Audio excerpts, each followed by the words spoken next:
आप सभी के लिए बहुत ही बड़ा खुशखबरी है, क्योंकि बिहार पुलिस में फिर जो है 3 पदों पे यहाँ पे भर्ती निकाल दी गई है, जिसका जो ऑनलाइन आवेदन करने का डेट है ना, उसको भी यहाँ पे जारी कर दिया गया है।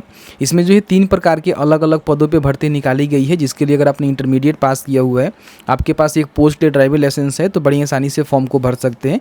तीनों पोस्ट रिगार्डिंग हम बात करेंगे, किस तरह से भर्ती होने वाली है, उम्र सीमा क्या है, और मात्र जो है 100 रुपये का ही पेमेंट आपको करना है। बहुत ही मस्त यहाँ पे नौकरी होने वाली है, क्योंकि बिहार में जो है समझिए कि भर्ती को लेकर जो है मिशन मोड शुरू की गई है, जिसके माध्यम से बिहार की जितनी भर्तियां हैं ना, इलेक्शन से पहले निकाल दी जाएगी, उसका जो फॉर्म है वो भरवा ली जाएगी। ठीक है, अभी अब देखेंगे central selection board of constable, जो कि बिहार पुलिस में किसी प्रकार की अलग अलग डिपार्टमेंट की जो कांस्टेबल की भर्ती होती है ना, उसकी करवाती है।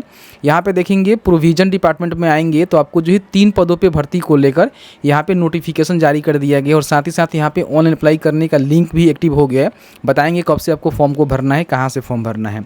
यहाँ पे देखेंगे इसका जो विज्ञापन संख्या है 3/2025 रखे गए हैं, जिसके माध्यम से 3 प्रकार के पदों पे भर्ती निकाली गई है। मद निषेध सिपाही के पदों पे भर्ती है, जिनको जो है लेवल 3 के तहत पेमेंट मिलेगा। 16 से 3 पदों पे भर्ती निकाली गई है। कक्षपाल के लगभग जो है लेवल 3 के तहत 24 से 17 पदों पे भर्ती निकाली गई है। और चलंत दस्ता जो सिपाही होते हैं, यानी कि स्क्वाड जो कांस्टेबल होते हैं, उनके पदों पे लेवल 2 के तहत उनको सैलरी मिलेगा। 108 पदों पे भर्ती निकाली गई है। टोटल जो है 4128 पदों पे भर्ती निकाली गई है। और इसका जो ऑनलाइन आवेदन है ना, 6 अक्टूबर से जो है शुरू होने जा रहे हैं, जिसके माध्यम से अगर आप एलिजिबल है, फॉर्म को भरना चाहते हैं तो फॉर्म को भर सकते हैं। 5 नवंबर तक जो है फॉर्म यहाँ पे फिलअप होगा। ठीक है, अब इसमें देखिए बताया गया है कि जैसे कि मान लीजिए कौन से पदों पे जो है कितनी भर्ती है कैटेगरी के हिसाब से। यहाँ पे देखेंगे बताया गया है कि जो भी मद निषेध सिपाही की भर्ती है, बताया गया है कि यहाँ पे 16 से 3 पदों पे भर्ती है, जिसमें से 544 पोस्ट महिला के लिए रहेगा, और 32 पोस्ट जो है स्वतंत्र सेनानी के जो नाती पोती होते हैं ना, उनके लिए रहेगा। ठीक है, अब यहाँ पे देखेंगे कि इस कैटेगरी में कितनी भर्ती है, पूरी जानकारी देख लीजिएगा। यहाँ पे कक्षपाल की आपको जानकारी देखने को मिल जाएगा, किस कैटेगरी में कितनी भर्ती है। और नीचे आएंगे तो यहाँ पे चलन जो दस्ता सिपाही है ना, तो उनकी भी जानकारी यहाँ पे देखने को मिल जाएगा कि 160 पदों पर भर्ती निकाली गई है, उसमें 34 पोस्ट महिला के लिए है और 2 जो है स्वतंत्र सेनानी के लिए है। तो इसकी भी जानकारी आप यहाँ पे चेकआउट कर सकते हैं। सबके लिए अलग अलग पोस्ट कैटेगरी वाइज यहाँ पे दे दिया गया है। ठीक है, अब यहाँ पे हम बात कर लेते हैं कि इसका जो हाइट रहेगा, किसी भी प्रकार के पदों पे आप भर्ती होना चाहते हैं तो इसका जो भी हाइट रहेगा ना, यहाँ पे इसको मेंशन कर दिया गया है। लेकिन ध्यान रखिएगा, इसमें जो मोबाइल स्क्वाड कांस्टेबल की भर्ती है, चलन दस्ता सिपाही की भर्ती है ना, उसमें बताया गया है कि आपके पास LMV यानी कि 2 पहिया 4 पहिया हल्का मोटर वाहन चलाने का जो लाइसेंस है ना, वो यहाँ पे होनी चाहिए। अब इसका देखिए बताया गया है कि विज्ञापन की तिथि 26/9/2025 तक, या फिर पूर्व का 2 पहिया 4 पहिया या फिर हल्के मोटर वाहन का जो ड्राइविंग लाइसेंस है आपके पास होनी चाहिए। मतलब कि इस डेट से पहले का निर्गत यहाँ पे होनी चाहिए। ठीक है, इन बातों को ध्यान रखेंगे। ठीक है, तो केवल एक ही पोस्ट के लिए आपको जो है ड्राइविंग लाइसेंस देना है, बाकी 2 पोस्ट के लिए कोई भी लाइसेंस की ज़रूरत नहीं है। इन बातों को ध्यान रखेंगे। इसमें अगर कोई जर्नल है, पिछड़ा वर्ग के पुरुष हैं, तो उनका कम से कम जो हाइट है ना 165 सेंटीमीटर होनी चाहिए। और सीना की बात करें तो बिना फुलाए 81 सेंटीमीटर और फुला के जो है 86 सेंटीमीटर। अत्यंत पिछड़ा वर्ग और जो भी SC ST हैं, उनके जो भी अभ्यर्थी हैं, उनका 160 सेंटीमीटर कम से कम यहाँ पे हाइट होनी चाहिए। चेस्ट की हम बात करें तो अत्यंत पिछड़ा वर्ग के लिए 81 से लेकर 86 और SC ST के लिए 79 से लेकर 84 के बीच में उनका जो चेस्ट है होनी चाहिए। महिला के लिए चेस्ट की मापी नहीं होती है, लेकिन उनका कम से कम जो हाइट है ना 155 सेंटीमीटर किसी भी कैटेगरी से हैं तो होनी चाहिए। हालांकि उनका जो वजन है ना 48 किलोग्राम होना जरूरी है, तब वो यहाँ पे भर्ती हो पाएंगे। बाकी हम शैक्षणिक अर्हता की बात करें तो देखिए, मद निषेध सिपाही चलन दस्ता सिपाही पद के लिए शैक्षणिक अर्हता इंटरमीडिएट यानी कि 10+2 आपने उत्तीर्ण कर लिया हुआ है, अथवा बिहार राज्य सरकार के मदरसा बोर्ड द्वारा निर्गत मौलिक प्रमाण पत्र, या फिर संस्कृत बोर्ड द्वारा निर्गत शास्त्रीय प्रमाण पत्र, या फिर आचार्य अंग्रेजी सहित प्रमाण पत्र, अथवा सरकार द्वारा मान्यता प्राप्त समकक्ष आपका शैक्षणिक अर्हता है, तो कहीं ना कहीं फॉर्म को भर सकते हैं। मतलब कि इंटरमीडिएट पास हैं तो फॉर्म को भर सकते हैं। कक्षपाल के लिए बोला गया है कि किसी भी राज्य शासन केंद्रीय शासन द्वारा मान्यता प्राप्त बोर्ड पार्षद से इंटरमीडिएट 10+2 या फिर इसके समकक्ष आपने परीक्षा पास किया हुआ है तो फॉर्म को भर सकते हैं। उम्र सीमा की हम बात करें तो मद निषेध सिपाही के लिए बोला गया है कि आपका जो है 18 वर्ष से लेकर जो है 25 वर्ष के बीच में जो जनरल कैटेगरी है उनके लिए होना चाहिए। पिछड़ा वर्ग अत्यंत पिछड़ा वर्ग के लिए बताया गया है कि 18 से लेकर जो है 27 वर्ष के बीच में होनी चाहिए। और पिछड़ा वर्ग अत्यंत पिछड़ा वर्ग के जो महिलाएँ हैं उनके लिए यहाँ पर बोला गया है कि 3 वर्षों का छूट मिलेगा, तो 18 से लेकर जो 28 वर्ष के बीच में होनी चाहिए। और बाकी SC/ST के जो अभ्यर्थी हैं, कोई ट्रांसजेंडर हैं, ठीक है, तो उनको जो है 5 वर्षों का छूट मिलेगा। 18 से लेकर जो है 30 वर्ष के बीच में उनका हाइट होनी चाहिए, तो फॉर्म को भर सकते हैं। कक्षपाल की हम बात करें तो बताया गया है कि देखिए 18 से लेकर 23 वर्ष के बीच में जनरल का होना चाहिए। पिछड़ा वर्ग, अत्यंत पिछड़ा वर्ग कोटि पुरुषों के लिए 2 वर्षों की यहाँ पे मतलब छूट मिलेगा, तो 18 से लेकर जो है 25 वर्ष के बीच में होनी चाहिए। और गैर आरक्षित पिछड़ा वर्ग, अत्यंत पिछड़ा वर्ग कोटि की महिलाओं के लिए अधिकतम उम्र सीमा 18 से लेकर 26 वर्ष के बीच में रहेगा। SC/ST जो कोटि के अभ्यर्थी हैं उनका अधिकतम उम्र सीमा में 5 वर्षों का छूट मिलेगा, जो कि 18 से लेकर 28 वर्ष के बीच में होनी चाहिए। कक्षपाल जो गृह रक्षक कोटा है उनके लिए बोला गया है कि 5 वर्षों का छूट मिलेगा। और भूतपूर्व सैनिक कोटा से कोई कक्षपाल का फॉर्म भरते हैं तो उनको 45 वर्ष तक उम्र में छूट यहाँ पे देखने को मिलेगा। चलन दस्ता सिपाही का बोला गया है कि 18 से लेकर जो है 25 वर्ष के बीच में जनरल कैटेगरी के लिए, पिछड़ा वर्ग, अत्यंत पिछड़ा वर्ग के पुरुषों के लिए यहाँ पे 18 से लेकर 27 वर्ष के बीच में रहेगा। पिछड़ा एवं अत्यंत पिछड़ा वर्ग कोटि के महिलाओं के लिए 18 से लेकर 28 वर्ष। SC/ST कोटि के अभ्यर्थियों के लिए 18 से लेकर 30 वर्ष। और विहित अधिकतम उम्र सीमा में सभी आरक्षण कोटि के गृहरक्षक हैं उनको 5 वर्ष आरक्षण का बेनिफिट मिल पाएगा। जैसे कि मान लीजिए SC/ST हैं, BC/BC हैं, तो उसके हिसाब से आपको जो है रिजर्वेशन का बेनिफिट यहाँ पे मिलेगा, जिसके लिए आपको प्रमाण पत्र देना पड़ेगा, ठीक है। अब यहाँ पे हम बात कर लेते हैं कि इसका जो सिलेक्शन है ना वो कैसे होगा, ठीक है। देखिए सिलेक्शन के लिए बताया गया है कि इसमें जो है प्रथम चरण में आपका लिखित परीक्षा होगा, ठीक है।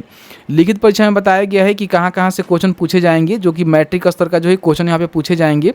इसमें बताया गया है कि 100 अंकों की आपका परीक्षा होगा, 100 नंबर यहाँ पे रहेंगे, मतलब क्वेश्चन रहेंगे, और 2 घंटे का आपका एग्जाम होगा, ठीक है, जो कि उम्मीदवार सीट पे पूरी तरह से ऑफलाइन आपका एग्जाम होने वाला है। 2 प्रतियों में होगी, जो इसका आंसर आपको पुस्तिका मिलेगा। और बाकी लिखित परीक्षा में जो है कम से कम 30% से कम प्राप्त करने वाले अभ्यर्थियों की जो शारीरिक दक्षता परीक्षा है ना उसके लिए असफल घोषित कर दिया जाएगा। मतलब कि आपको 30% लाने हैं तभी जो है फिजिकल के लिए आप जाएंगे। और बाकी बताया गया कि कक्षपाल भूतपूर्व सैनिक कोटा, कक्षपाल गृह रक्षक कोटा में विज्ञापन के पदों मेधा का आधार लिखित परीक्षा होगी, परंतु उन्हें शारीरिक माप के लिए उपस्थित होना होगा। लिखित परीक्षा के उपरांत रिक्तियों के अनुसार कोटिवार सफल अभ्यर्थियों की सूची कारा एवं सुधार सेवाएं निरीक्षणालय को प्रेषित की जाएगी। इन कोटि के अभ्यर्थी जिन्होंने कक्षपाल सीधी भर्ती का विकल्प भी दिया है वे कृपया कंडिका 7 को देखें। मतलब कि इसमें जो भूतपूर्व सैनिक कोटा है और साथ ही साथ यहाँ पे होमगार्ड का जो कोटा है उसके लिए स्पेशल ये बात बोला गया है, ठीक है। बाकी आपका जो द्वितीय चरण होगा यहाँ पे PET होगा। PET में देखिए बताया गया है कि कक्षपाल गृह रक्षक कोटा और कक्षपाल भूतपूर्व सैनिक कोटा के अभ्यर्थियों को छोड़कर अन्य सभी अभ्यर्थियों को शारीरिक दक्षता परीक्षा में सम्मिलित होना एवं इसमें सफल होना अनिवार्य होगा। समझ रहे हैं ना। ये 2 जो स्पेशल कोटा वाले अभ्यर्थी हैं उनको छोड़ के जितने भी कोटा वाले हैं वो सभी पोस्ट के लिए यहाँ पे जो आपका 100 अंकों की यहाँ पे परीक्षा होगा, शारीरिक परीक्षा होगा, उसमें आपको भाग लेना पड़ेगा, ठीक है। अब इसमें देखिए सबसे पहले दौड़ कराए जाएंगे, ठीक है। तो सभी कोटि के पुरुषों के लिए 1 मील यानी कि 1.6 किलोमीटर की जो है अधिकतम 6 मिनट में आपको इसको कंप्लीट करना है, जिसमें 5 मिनट से कम में कंप्लीट करते हैं तो 50 अंक मिलेगा। 5 मिनट से लेकर 5 मिनट 20 सेकंड में कंप्लीट करते हैं तो आपको 40 अंक मिलेगा। अगर आप 5 मिनट 20 सेकंड से लेकर 5 मिनट 40 सेकंड में कंप्लीट करते हैं तो 30 अंक, और 5 मिनट 40 सेकंड से लेकर 6 मिनट में कंप्लीट करते हैं तो आपको जो है 20 अंक मिलेगा। 6 मिनट से अधिक लगाइएगा तो आप असफल हो जाइएगा, ठीक है। सभी कोटि के महिलाओं के लिए बोला गया है कि 1 किलोमीटर की जो है दौड़ 5 मिनट में इनको कंप्लीट करना होगा। अगर ये 4 मिनट से कम में कंप्लीट करती है तो 50 अंक इस तरह से देखेंगे। टाइमिंग दिया गया है तो टाइमिंग के हिसाब से देख लीजिएगा। बाकी गोला फेंक के लिए बोला गया है कि अधिकतम जो है 25 नंबर मिलेगा, जिसमें बताया गया है कि 16 पॉइंट का गोला जो है कम से कम 16 फीट यहाँ पे फेंकना होगा सभी कोटि के पुरुषों के लिए, जिसमें 16 से लेकर 17 फीट कोई फेंकता है तो उसको 9 अंक मिलेगा। अगर 20 फीट से ज़्यादा कोई फेंकता है तो उसको 25 अंक मिलेगा। इस तरह से इसको देख लीजिएगा, बताया गया है, ठीक है। बाकी सभी कोटि की महिलाओं के लिए 12 पॉइंट का जो गोला है ना कम से कम 12 फीट फेंकना होगा। अगर मान लीजिए कोई 16 फीट से ज़्यादा फेंकती है तो उसको 25 अंक मिल जाएगा। तो इस तरह से आप देख लीजिएगा, ठीक है। अब इसमें जो ऊंची कूद होने वाला है 25 नंबर का होने वाला है, जिसमें बताया गया है कि सभी कोटि के पुरुषों के लिए 4 फीट का रहेगा। 4 फीट तक कोई अगर ऊंची कूद लगाता है तो उसको 13 अंक मिलेगा, लेकिन वही कोई मान लीजिए 5 फीट तक लगाता है तो उसको यहाँ पे 25 अंक मिल जाएगा। और महिलाओं के लिए 3 फीट रहता है, देखेंगे अगर कोई 4 फीट तक महिला लगाती है तो उनको 25 अंक मिलेगा। बाकी यहाँ पे फीट के हिसाब से आप देख सकते हैं। तो इस तरह से आपका जो है सिलेक्शन यहाँ पे होने वाला है। बाकी इसके बाद जो है आपका डॉक्यूमेंट वेरिफिकेशन होगा, उसके बाद आपका जो है मेरिट बनेगा, जिसके बिहाफ पे आपका भर्ती यहाँ पे कराई जाएगी। और मेरिट कैसे बनेगा तो बताया गया कि देखिए कक्षपाल भूतपूर्व सैनिक कोटा एवं कक्षपाल गृह रक्षक कोटा के पदों पर नियुक्ति हेतु मेधा सूची का आधार लिखित परीक्षा होगी। मध्य निषेध सिपाही कक्षपाल भर्ती चलन दस्ता सिपाही के पद पर नियुक्ति हेतु लिखित परीक्षा मेधा सूची का आधार नहीं होगी। लिखित परीक्षा केवल पीएचटी में जाने के लिए और डॉक्यूमेंट वेरिफिकेशन में क्वालिफाई करने के लिए यहाँ पे होगी, बल्कि जो आप फिजिकल में यहाँ पे नंबर लाएंगे, देखिए बताया गया है कि जो भी आपका फिजिकल होगा उसमें जो भी नंबर लाएंगे ना, उसी नंबर के आधार पे मेधा सूची बनाकर आपका जो जैसे कि दौड़, ऊंची कूद, गोला फेंक होगा, उस पर ही आपका मेरिट बनेगा और उसी के आधार पे जो है कहीं ना कहीं आपको जॉब दी जाएगी। ठीक है, तो इस तरह से पूरी जानकारी यहाँ पे निकल के आ चुकी है। मात्र जो है 100 रुपये का पेमेंट आपको करना है, किसी भी कैटेगरी से हैं तो आप यहाँ पे फॉर्म को भर सकते हैं। सबका जो है कटअप तिथि यहाँ पे दिया गया है। देखिए न्यूनतम उम्र के लिए बोला गया है कि 1/8/2025 होगा। यहाँ पे और भी देख सकते हैं, सब में वही आपको देखने को मिलेगा, तो इसको देख लीजिएगा, समझ लीजिएगा। ठीक है, बाकी यहाँ पे देख सकते हैं कि सबके लिए वही आपका रहने वाला है। बाकी यहाँ पे शैक्षणिक आधार के लिए जो है 5/11/2025 रहेगा। ड्राइविंग लाइसेंस के लिए भी 5/11/2025 रहेगा। जाति प्रमाण पत्र के लिए 5/11/25 रहेगा। क्रिमिनल के लिए भी 5/11/25 रहेगा। और EWS सभी के लिए जो है 5/11/2025 यहाँ पे रहेगा, जिसके माध्यम से कहीं ना कहीं इस डेट तक आपका सर्टिफिकेट यहाँ पे इशू होनी चाहिए।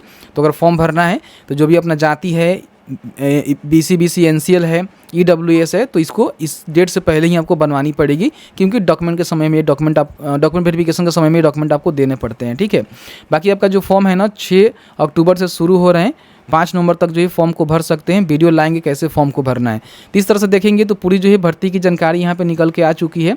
बाकी इनके आधिकारिक पोर्टल पे आएंगे तो यहाँ पे अप्लाई करने का भी लिंक आपको देखने को मिलेगा, लेकिन लिंक यहाँ पे अभी एक्टिव नहीं होगा। 6 अक्टूबर को लिंक यहाँ पे एक्टिव हो जाएगा 12 बजे, तो आप यहाँ पे बड़ी आसानी से फॉर्म को भर सकते हैं। ठीक है, तो इस तरह से मैंने जो है पूरी जानकारी आपको बताया, तो देख लीजिएगा। बाकी शिक्षा बिंदु पर भी इसकी जानकारी देखने को मिलेगा, जहाँ से चेकआउट कर सकते हैं। अप्लाई करना चाहते हैं बड़ी आसानी से अप्लाई कर सकते हैं। सभी जानकारी को चेकआउट कर लीजिएगा, नोटिफिकेशन पढ़ लीजिएगा, उसके बाद फॉर्म को भरिएगा, बेहतर रहेगा। आई होप वीडियो अच्छा लगा है तो वीडियो को लाइक करिए, शेयर करिए। अभी तक आपने हमें सब्सक्राइब नहीं किया है तो सब्सक्राइब जरूर कर लीजिए।